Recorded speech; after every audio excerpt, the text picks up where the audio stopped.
Luce Grosjean est à la tête de Milieu Distribution, une société qui distribue les films de fin d'études de grandes écoles d'animation, ainsi que des films de structures de production indépendantes. Par choix personnel et politique, elle a basé son activité à Arles plutôt qu'à Paris. Elle revient tout juste de Los Angeles pour accompagner Bestia, un court-métrage qui explore la torture chilienne en stop-motion. Il y a fort à parier sur le fait que ce film soit le plus provocateur et le plus troublant des courts-métrages nominés aux Oscars cette année. L'audace, c'est ce qui caractérise cette jeune femme souriante, à l'œil précis, qui ose presque tout et mise sur la pédagogie auprès des salles de cinéma pour les inviter à programmer ces petits bijoux d'animation. C'est d'ailleurs après avoir découvert un programme dénommé Plan cul à praline que je me suis décidée à l'inviter dans mon podcast. Luce Grosjean, comme chacun de mes invités dans Nouvelle Séance, participe au renouveau dans les salles, car son travail apporte aux spectateurs une pluralité de sujets à partir d'un médium dont les pouvoirs sont insoupçonnés. Quel est son parcours ? Comment parvient-elle à mettre sa passion au service des films qu'elle accompagne ? Et comment affirmer le rôle de la distribution en salle à l'heure où la demande des plateformes spécialisées est croissante pour ce format du court-métrage ? Je suis Nolwenn Thivaud et j'ai fondé Narration, un studio de podcast dédié au cinéma. Dans Nouvelle Séance, je vous invite à découvrir une personnalité qui fait bouger le cinéma depuis l'intérieur et qui participe à le réinventer.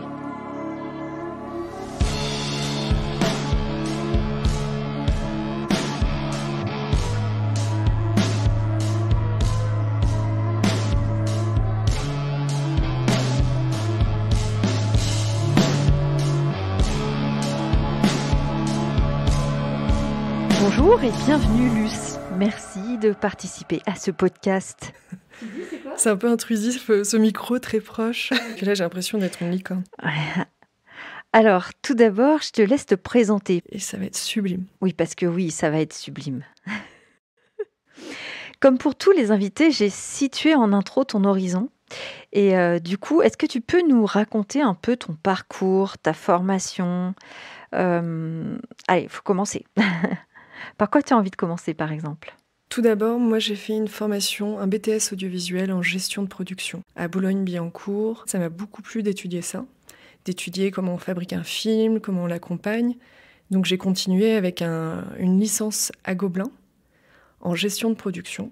Et ce qui me passionnait, c'était d'arriver dans une licence qui est en alternance et d'aller me frotter encore plus dans le monde professionnel. Et comme je voulais être très prise dans cette école, j'avais un peu baratiné tout le monde en disant que j'étais fan d'animation, alors qu'en vrai, je voulais faire de la prise de vue réelle. Et en fait, je me suis retrouvée dans un gros studio d'animation 3D, Timto. Et je me suis rendu compte que c'était pas du tout ça que je voulais faire. Ni la production, ni la fabrication, ni l'animation.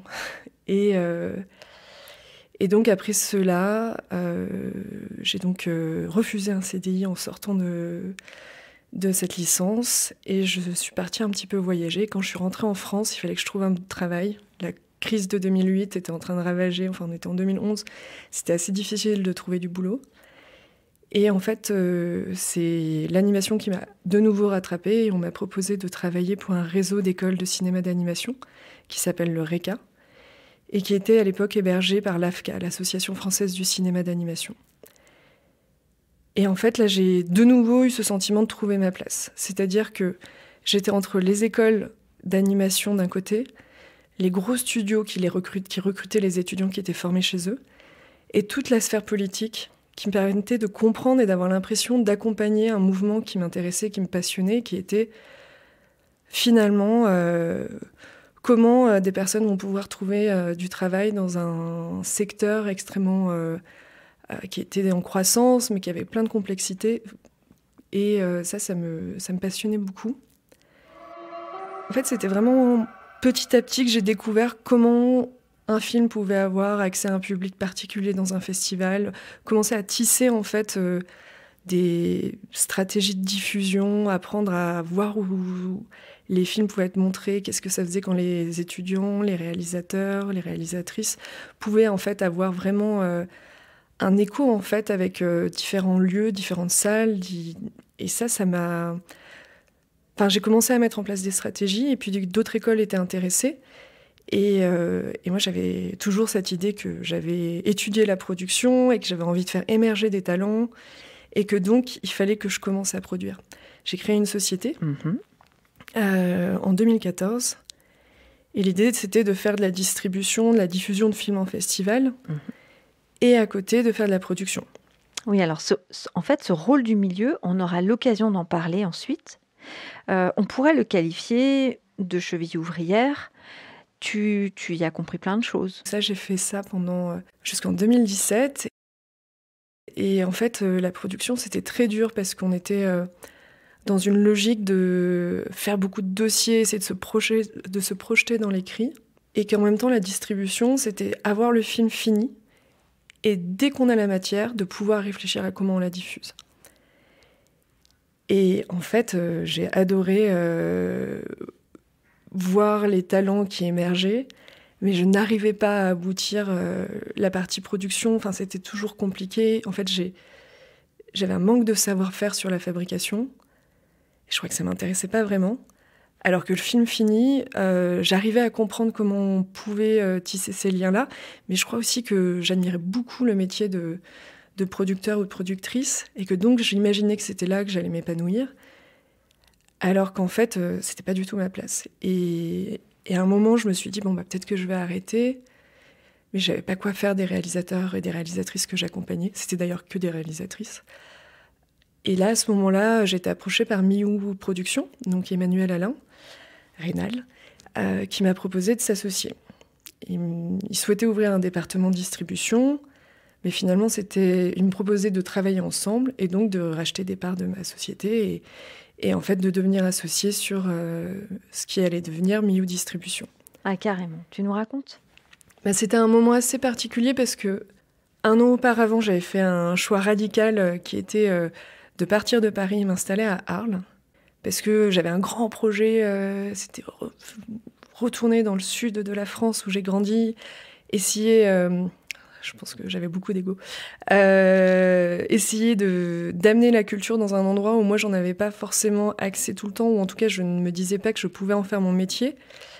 Et donc, je m'étais dit, si je m'installe dans le sud de la France, et que, avec cette belle école, qui était l'école Maupas, avec qui je travaillais à cette époque-là, ainsi que le studio Tu nous as pas vu, la station, qui est également dans cette ville, on allait réussir à créer une oasis de fabrication avec différents pôles de l'animation et que ça allait créer des vocations et que j'allais pouvoir travailler sur un territoire.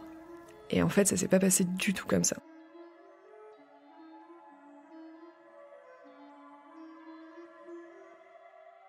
C'est-à-dire que 6 mois après que je sois arrivée, l'école telle qu'elle existait, avec l'équipe pédagogique que j'aimais, a été complètement... détruite parce qu'il y a eu des choix politiques qui ont fait que le directeur en place a été mis à la porte du jour au lendemain. Et moi, quasiment, c'était cette pédagogie-là, cet amour du travail bien fait qui m'avait attirée. Et là, je me suis dit, waouh, qu'est-ce que je fais ? J'ai quitté toute ma vie, je me suis installée dans une ville où je connais pas beaucoup de monde. Et le truc qui me tenait, qui était le travail, ça ne va pas être de la même manière. En fait, ce qu'on entend dans ton parcours, c'est que tu tisses aisément des liens un peu partout, mais à ce stade, on entend aussi que c'est un peu dur, un peu solitaire. Dans ce moment de limbe, c'est là où je me fais approcher par Miou. Et en fait, ouais, c'était... tout d'un coup, ça m'a rendue plus forte. Eux sont arrivés avec une expérience énorme sur la production, et tout d'un coup, en fait, ça m'a soulagée parce qu'ils sont arrivés avec... leur savoir-faire, leur technicité, leur studio. Et des films il y a un film, entre autres, Egg de Martina Scarpelli, que j'avais eu beaucoup de mal à monter. Et eux, je pense, en 6 mois, ils ont eu toutes les aides qui suffisaient pour être sûrs que la production se produise bien. Et ça a été un de mes premiers grands succès en festival. Donc déjà, j'étais fière parce qu'à la base, il y avait une envie de production. Moi, je ne l'ai pas accompagné en délégué, mais Mais tout d'un coup, ils sont arrivés avec des vraies solutions de savoir-faire de production. Et moi, je pouvais arriver et me spécialiser en distribution, qui était finalement un endroit où il n'y avait pas vraiment beaucoup de personnes. Et j'ai appris aussi beaucoup sur la manière de gérer les artistes auprès d'eux. C'est-à-dire que, comment dire, il y a une rigueur dans leur façon de travailler avec les artistes, où moi, j'ai toujours été à leur service. Et la manière dont eux pouvaient se respecter par rapport à cette relation, alors que moi, j'ai toujours voulu être à disposition d'eux.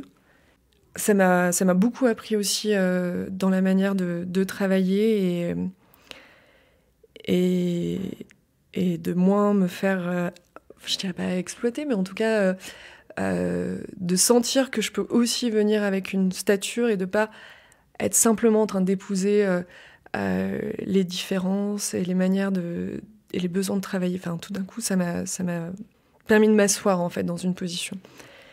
Et puis de grandir en même temps qu'une société de production avec un regard et une ligne qui n'est pas forcément la même que celle de la société de distribution, mais quand même avec le même objectif qui est montrer des œuvres exigeantes, différentes, et de convaincre tout le monde que voilà, c'est ça aussi l'animation.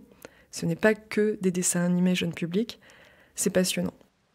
C'est hyper intéressant d'entendre l'investissement que tu y mets, notamment auprès des artistes. On entend beaucoup de proximité, mais aussi beaucoup de goût dans la découverte de talents.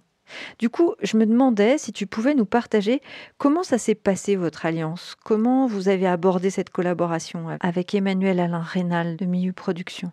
En gros, Miu Productions, le début de la ligne éditoriale de la société de production, c'est l'animation 2D pour adultes. Proche plutôt du roman graphique et de la bande dessinée, avec un amour du dessin. Emmanuel Alain, il va chercher des artistes pour leurs traits, pas pour qu'ils s'adaptent à d'autres façons de travailler. Bien sûr, maintenant, dans des dimensions un peu plus grandes, ils peuvent faire ça.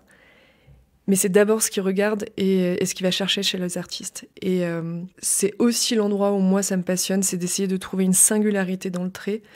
Alors moi, j'aime bien aussi d'autres techniques. Et d'ailleurs, aujourd'hui, la société de production s'ouvre de plus en plus à des techniques différentes. Mais le savoir-faire du studio et de la fabrication, c'est d'abord cela. Et en fait, c'est comme s'ils avaient réussi... Ça va être un peu vulgaire, j'espère qu'ils m'en voudront pas de dire ça comme ça, mais c'est comme s'ils avaient réussi à industrialiser des techniques artisanales, individuelles. Et c'est ça la force de leurs techniciens et techniciennes, de leurs artistes en fait. C'est d'avoir... de pas essayer de rentrer dans ce que pourrait apprécier...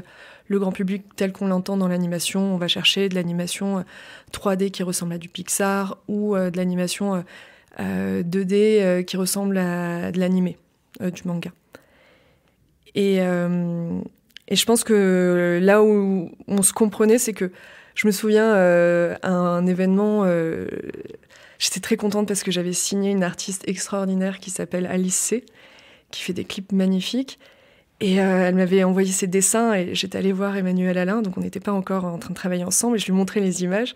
J'étais là genre, regarde comme c'est beau, regarde ce que j'ai signé. Et quelques heures plus tard, il était revenu me voir et il me disait, j'ai encore les images que tu m'as montrées en tête et tout.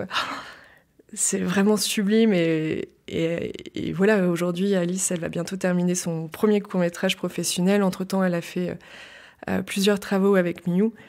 Et je pense que c'est une des grandes artistes de l'animation, enfin qui est vraiment au croisement. Je pense que c'est peut-être ça qui nous définit. C'est le croisement entre le graphisme et l'animation. Et voilà, des thématiques plutôt adultes. Je pense qu'ensuite, c'est peut-être là où on pouvait aussi se retrouver, c'est que peut-être que ce qu'on cherche, en tout cas moi ce que je cherche, c'est comment une œuvre est une œuvre singulière. En fait, on regarde ces films d'animation. En fait, c'est des films qui coûtent très cher en temps et en fabrication et qui seraient trop lourds visuellement à exploiter comme des longs métrages. Donc, c'est quasiment comme des petites œuvres d'art et qu'il fallait réussir à trouver l'écrin nécessaire pour le diffuser ou pour valoriser l'artiste autour. C'est souvent auprès des artistes parce que leur style est si singulier que les grosses marques viennent chercher, ou des identités très précises, parce que c'est ce style-là qu'ils ont envie de retrouver. Donc voilà, entre l'œuvre d'art, l'artiste, c'est là où nous, on navigue. Et je pense que aussi, il y a une question de se faire du bien aux yeux, quoi, de regarder des belles choses, moi, je peux m'émerveiller et tomber amoureuse d'un dessin. Et en plus, s'il bouge, et s'il bouge bien, pour moi, c'est comme une chorégraphie dessinée, quoi. Et du coup, tu es très au fait de tout ce qui se fabrique. De quel horizon viennent les propositions, par exemple ? Quel est ton moteur pour trouver tes pépites ? Mon objectif, il est très simple. Et je pense que c'est le premier que je poursuis depuis le moment où je travaillais au sein du RECA avec les écoles d'animation, les pouvoirs publics et les studios d'anime. C'est vraiment de faire en sorte que le grand public, que tout le monde en fait sache que l'animation, c'est de l'art. Je pense qu'on ne se rend pas forcément compte du temps de travail qu'il y a derrière les œuvres. On ne se rend pas compte que les artistes qui se consacrent à la création d'un film, quelle que soit la longueur, c'est entre 2 et 5 ans pour un court-métrage, entre 5 et 12 ans pour Florence Miaille, pour La Traversée, pour finaliser un long-métrage, entre les recherches de financement, la fabrication. Et c'est vraiment, en plus, un travail d'orfèvrerie, d'artisanat. Je pense que le public, aujourd'hui, il est prêt à comprendre ça. Et je pense aussi que ce médium arrivait à une forme de maturité, en tout cas sur le format du court-métrage. Je pense que le long-métrage se cherche encore un petit peu, mais je crois que vraiment on a des œuvres de court-métrage qui peuvent être considérées comme vraiment des œuvres en tant que telles, quoi, qu'on peut regarder simplement pour la beauté plastique, mais également pour l'histoire. Enfin, il y a des choses extrêmement réussies. Et bon, c'est aussi peut-être parce que je visionne majoritairement du court-métrage d'animation, mais je pense avoir eu mes plus grandes émotions de cinéphile ces 5 dernières années devant des courts-métrages d'animation. Parce que ça me prend en fait à tous les niveaux d'essence, que ce soit au niveau de la matière, des couleurs. Et je peux aussi détester véritablement visuellement un film, mais qui va être au service d'une histoire, et donc ça va m'englober encore plus. Comme on ne sera pas obligé de se dire il faut que ça tienne 1h10, donc à un moment ça va être insupportable visuellement pour le spectateur ou la spectatrice, et ben en fait on peut aller plus loin dans ce qu'on va proposer visuellement. Et ça me plaît beaucoup. Quand j'ai commencé à étudier la sociologie, ce que je rêvais, c'était de comprendre comment d'autres personnes réfléchissaient ou proposaient des univers à eux, ou en tout cas, peut-être qu'à ce moment-là, ça fait très colonialiste de le dire, mais j'avais envie de découvrir des univers. Comment, en fait, on fait du cinéma d'animation en Slovénie ? Quelle est la manière dont c'est perçu quand on fabrique et qu'on est quasiment que 2 ou 3 artistes sur place, et comment c'est perçu par l'État. Il y a beaucoup de sujets qu'on peut aborder au niveau de l'animation qu'on ne peut pas aborder en prise de vue réelle. Et souvent, on a mis l'animation dans la case enfant parce que c'est ce qu'on regarde d'abord quand on est enfant, c'est de l'animation. L'animation pour adultes m'intéresse parce que moi, j'ai une passion en fait pour la question de la représentation de la sexualité. Je pense que mes premiers émois érotiques viennent de la bande dessinée. Et les corps dans la pornographie m'intéressent pas trop. Je pense que c'est trop frontal. En plus, c'est toujours les mêmes personnes qui montrent, qui filment ces images-là dans des objectifs de rentabilité de la pornographie. Alors que tout d'un coup, dès qu'on va dans le dessin, et surtout quand ce dessin-là est fait par des personnes qui sont des femmes ou des personnes, on va dire, sexisées, et ben en fait, ça permet d'avoir une autre forme d'érotisme. Et on va chercher autre chose dans les matières et dans la manière de représenter. Et en fait, pour moi, il y a un potentiel érotique beaucoup plus fort. Et c'est exactement ce que tu réussis à développer, par exemple, dans le fait de construire un programme érotique, comme celui que j'ai pu voir. Mon premier programme que j'ai sorti en salle s'appelle Plan cul à praline, et c'était déjà dans cette idée de aller un petit peu plus loin dans ce qu'on montre de l'amour et de la sexualité. Mais également, c'est des sujets qui me passionnent, et presque aujourd'hui, je me rends compte que c'est un sujet de société. J'y ai participé tout petit peu à mon échelle, Mais j'ai l'impression que essayer de lancer des films comme ça dans la nature, en fait, ça permet de changer un petit peu comment les gens regardent l'univers dans lequel ils évoluent. Enfin, en tout cas, les films dans lesquels ils évoluent. Et ça me plaît beaucoup aussi, de mettre en lumière des gens. Mm. J'espère que le cinéma de demain soit un cinéma qui reste excitant, surprenant et qui offre des expériences pour les spectatrices et les spectateurs différentes de ce qu'ils ont eu l'habitude de voir et que ça puisse les travailler à des endroits peut-être là où ça leur plaît ou là où ça leur dérange, mais que ça leur permet de changer leur manière d'appréhender le monde. Et ça me passionne.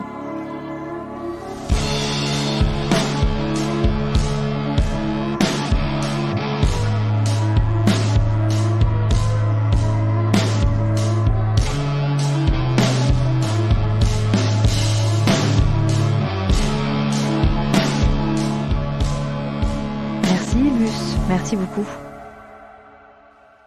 Vous venez d'écouter Nouvelle Séance, le podcast qui vous donne à entendre celles et ceux qui font bouger le cinéma depuis l'intérieur.